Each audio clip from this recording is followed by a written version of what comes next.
On air, online, on the KTAR News app. Joining us in the studio right now is the Senior Communications Manager from the Goldwater Institute, Joe Setyon. Joe, pleasure having you. I hope I said your name correctly there. You got it right.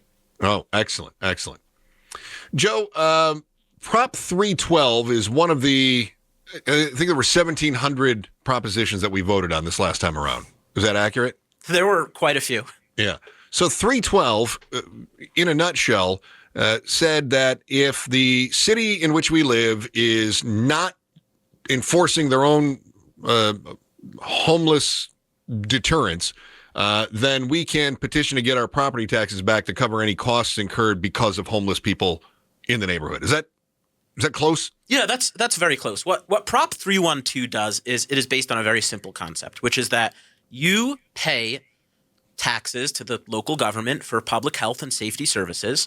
And if the government is not going to provide those services by enforcing the law in these homeless encampments, then you deserve to get your money back for any mitigation expenses that you had to pay for that the government should have been doing. So, for example, security cameras or fences or things like that, these expenses that you incur because the government did not enforce the law, you should be able to get that money back. And that's what Prop 312 does.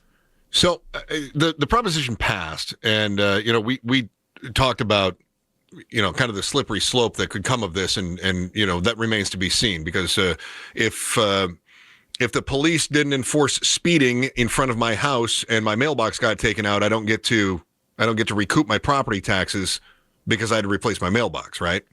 Well, that's true, but what this is it says that when the city or a town engages in a deliberate pattern or policy of doing these sorts of things, of not enforcing the law. So citizens, first have to call the government and see, hey, I'm having an issue here. Are you going to come and do what you're supposed to do, which is clean up the streets, keep the streets safe? And it's only after that then property owners, if the city engages in a pattern of refusing to enforce the law, then the property owners have a recourse and they can file a claim.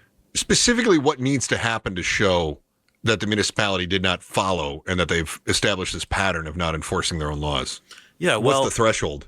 Yeah, well, what the property owner basically has to show is that as a result of the city's malfeasance and their refusal to enforce the law, that this has had a negative effect. So you can look at Phoenix and you can look downtown at the zone. You can even look at Tucson and other areas around Arizona where government absolutely, in downtown Phoenix in the zone, police officers were reportedly ordered not to enforce the law, not to take care of things over there. You had people doing drugs in public, you had people urinating in public, vandalism, all those sorts of things. So in answer to your question, you said, what is the threshold? Well, property owners need to sort of show, they can give the documentation, they can show, how much it cost and how the city's policy or pattern caused them to have to spend that money.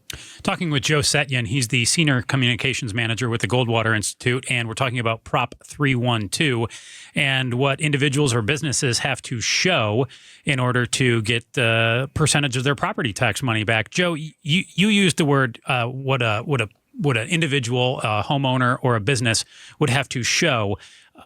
When you say show, does that mean provide pictures, provide some sort of statement? How do I prove that this is going on if, let's say, I am a business owner or homeowner down near where the zone used to be? How do you prove it? Yeah, I would say a lot of documentation, just documenting what's going on, documenting especially your communications with the government when you've asked them to take care of the problem, and documenting the effects of, well, they did not do this. And then what you do is you go to the Arizona Department of Revenue. You can give your documentation. You can show the communications that you've had with the city, and you can show the mitigation expenses that you've had to pay, the receipt or what have you, and then you can get your money back. What qualifies as mitigation expenses? That was not ever laid out in the proposition itself. That's a really. I thought you made a good point when you said, if I have to put up security fencing or cameras, right? But what about reimbursement for damages done? Yeah, absolutely. Reimbursement for what basically happens here is you can say, okay, well, I should have had someone watching so that this stuff wasn't going on. So security cameras, like you said, security guards, surveillance, fencing, if you have to, put up broken fencing. So this is largely, mitigation expenses. It's expenses that you have to incur after you've been affected. But let's say that a homeless, your property is vandalized and your fence is torn down, right? So you would be able to then put up a new fence and then send those mitigation expenses so that, people aren't getting into your property and aren't, destroying it. So if my fence is torn down, and let's say I don't have cameras, so I don't know who did it, how do I prove that it was a homeless individual as opposed to teenagers or a storm that tore my fence down? Yeah. What is the expectation that is the city just going to say, all right, we're going to replace that? Well, if you look into an area like Phoenix, right? An area like Phoenix where it's already been proven that, the city has had a deliberate policy of refusing to enforce the law up until the very moment that a court has told them, you can't do that. So, no, in answer to your question, you can file for a claim, but if you have, let's say you have to put up, new fencing, you can't do that retroactively. But you can say, okay, I need to put up fencing to literally just make sure that people aren't crossing into my property. Then you can do that. But could I get retroactively reimbursed for damages that were done? No, you can't get retroactively reimbursed for damages done. But this is, saying if you are trying to, mitigate the damage. I keep reusing that word, but lessen the damage and make it so that you won't face this problem in the future, then you can file a claim. What is the average property tax for a homeowner or business? We say that people can recoup their property taxes. Do you have a rough figure for what people could be looking at getting? And I know also if the expense goes above and beyond that, they can pass it on to future years. But ballpark for us, what an average homeowner or business could be looking at in a single year? Yeah, and it kind of varies a lot because what we're talking about here is the primary property tax, right? So that's the money that goes to pay for, things like schools and stuff like that. But the money that you are getting in terms of the Prop 312, it is not coming out of that property tax fund. This is not, it's not taking away money that would otherwise go to schools or services or things that, you need in cities. This is coming out of state shared revenue. So this is the money that cities and towns are getting from the government from things like sales tax revenue, from lottery revenue, things like that. And so... Wait a minute. I thought this was coming from the primary property tax revenue. So the amount that you can claim on Prop 312 is up to the amount of your property tax liability. And that's because your property taxes ought to be paying for the services that you are not getting. However, the money itself is coming from a separate pot, and that's the state shared revenue to ensure, that it's not taking away money from the things that you're property tax from that property tax. I got to tell you, Joe, I'm glad that they dummied it down for the ballot because this is getting really complicated really fast. It is. It's a reimbursement based on my property taxes, but it's not coming from my property taxes. Right. That's weird. It is a reimbursement because, again, it's just to make sure that, the things your property taxes are paying for, if you're not getting those services, then you ought to get that money back. And that's why, this is so related to the property tax, well of money. But the money itself is coming from a separate source. But so this doesn't... Go ahead, Chris. Well, this doesn't come from the city. So, for instance, if I live in Phoenix and Phoenix has the documented history of not enforcing the law, all these things that we just discussed, and I file a claim, or an application for reimbursement, that's not coming from the city, that's coming from the state? That's coming from what it's called is the state shared revenue. And this is money that the state collects via sales tax, lottery revenue, things like that. And then that it shares with the cities and so it comes out of that, whatever that earmark is for that city. Correct. Okay, I got you. Joe, did you have something else there, man? I do, but let's go to break and we can hit it on the other side. All right, we'll do it. Suppose that you do have an issue and you ask for your tax dollars back to pay for mitigation, a word we keep using. Then the city denies your claim. What do? You're going to find out next on the Chris and Joe Show, KTAR News. Joining us in the studio right now is Joe Setyon. He's the senior communications manager with the Goldwater Institute. As we've been talking about the intricacies of Prop 312, something that we all voted on and passed last November. This would allow you to recoup some of the mitigation, which is not specific, but it's the mitigation that you have to employ around your property if you live in a town where you've got vandalism committed by homeless, or you suspect it to be committed by homeless, in a town that isn't following up on their own homeless initiatives, I guess, or whatever their enforcement is around that. Joe, I'm sorry, Joe Huizenga, I cut you off before we I love having multiple Joes in here. Too. It makes you do extra work. This is good. Yeah. What I wanted to clarify with Joe, and I think this is the key point to me, Chris, you tell me if you agree or disagree. So like you just hit on, this is reimbursement for mitigation. So you're being reimbursed for proactive efforts to guard against issues that you could run into. This is not, for instance, let's say you've had homeless individuals urinating or defecating on your lawn and you had to resod your yard or get new turf put in. That would be reimbursement for past expenses, which Prop 312 would not cover. It's not retroactive, which is interesting and the biggest thing that I've learned today for sure.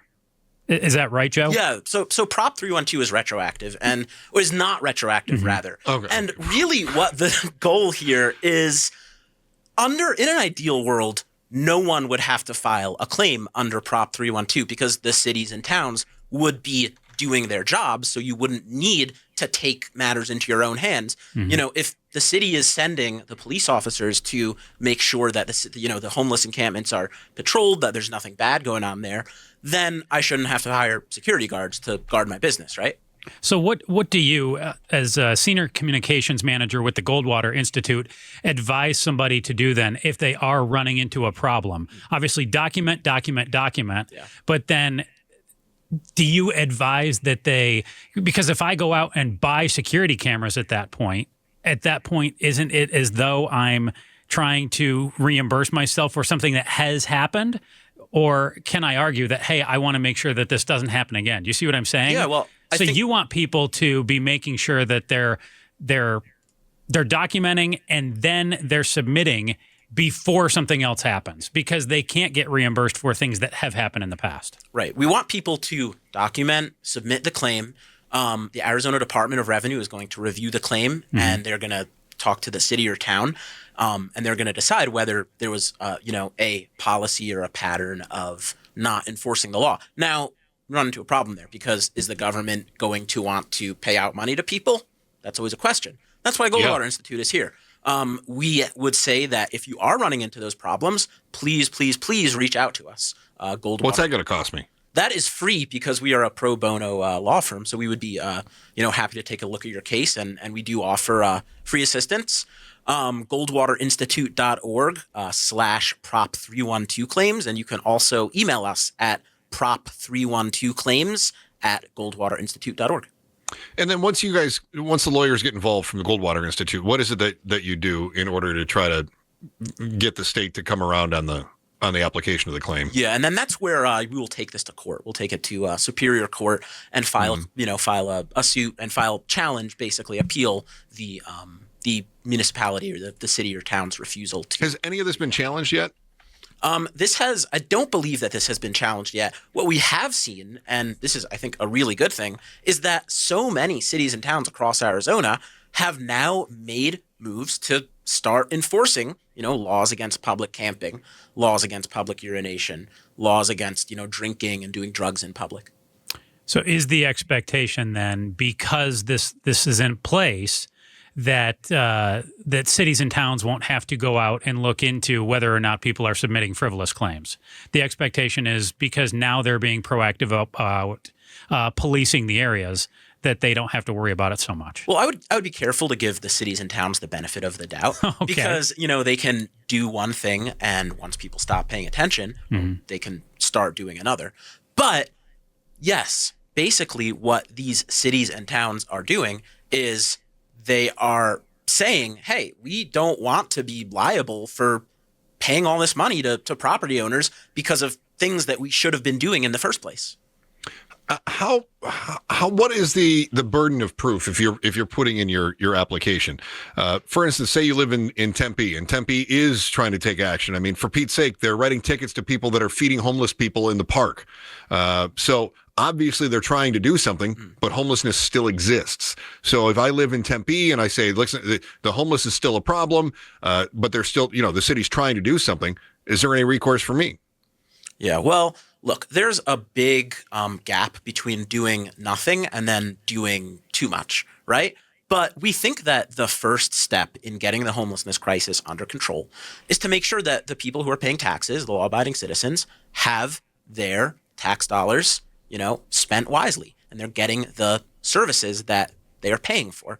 So what this does is it says, property owners just have to show that, they have had to, pay expenses. I won't say mitigation instead, but I will say pay expenses for things to make sure that their property can be safe and their business can be safe in the future. What do we do? Joe Setyon is the Senior Communications Manager with the Goldwater Institute as we talk about Prop 312. Suppose I live in Litchfield Park, where there is no primary property taxes. So is my potential for reimbursement zero? Yeah, that's correct. So under this Prop 312, if you do live in an area where the primary property tax is zero, then you cannot file a claim or you cannot receive reimbursement under Prop 312. You actually can file a claim, because then that claim can be relevant if the city or town does eventually decide to implement a primary property tax. Oh, I see. Okay. So then if Litchfield Park did decide to implement it, then you're filing a claim in later. Future hopes of getting paid down the road. Exactly. Boy, I sure hope they implement a property tax so I can get that reimbursement. Wouldn't that be swell? Oh. Joe, thanks so much for coming in, man. It's really good talking to you. No, I really appreciate it, and I hope you guys have a better idea of what the proposition does. Appreciate you having me. Certainly so. Thanks for watching The Chris and Joe Show. Click to see more from Chris and Joe, and tap the button in the middle to subscribe to KTAR News.